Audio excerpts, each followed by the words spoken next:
Congressman, for his introduction. Thank you for coming out tonight. I am honored to be here to voice my support for Senator Barack Obama for president. And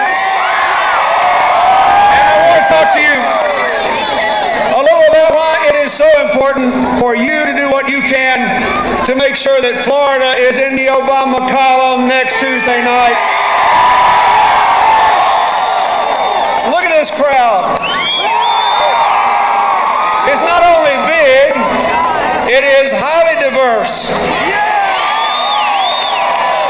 You can got a few old gray-headed white guys like me. You haven't cut my demographic out yet. This is America's future.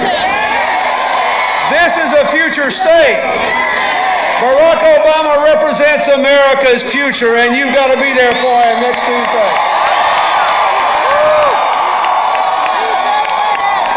You know, I am very grateful to Florida. I worked hard to bring you back into the Democratic fold, and you came, and I thank you for that. It's time to come back again so we can take America forward. I am very grateful for the opportunity that I have had and that Hillary has had to campaign for Barack Obama and for America's future.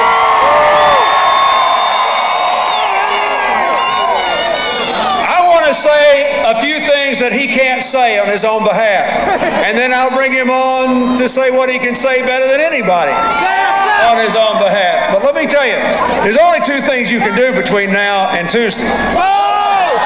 First, you can vote and you can make sure everybody you know who is already supporting Senator Obama and Senator Biden vote and understands they do not have an option to stay home. Not if they care about their country and their future. You got to get our crowd there. The other thing you can do is to find the people that are still teetering and wavering and tell them why they ought to be with us.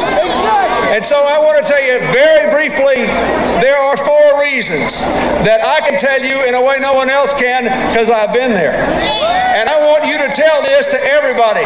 And they don't just have to be your neighbors, you know. You can email people all over America. There are all these exchanges going on where people who are still undecided are fessing up, at least on the internet. And I want you to get on there and tell them there are 4 reasons they ought to be for Barack Obama.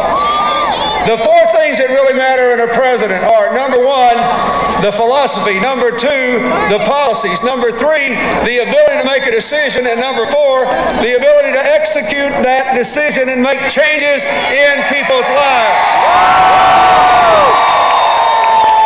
So, I've been noticing this philosophical argument on television. Y'all been seeing that in this election?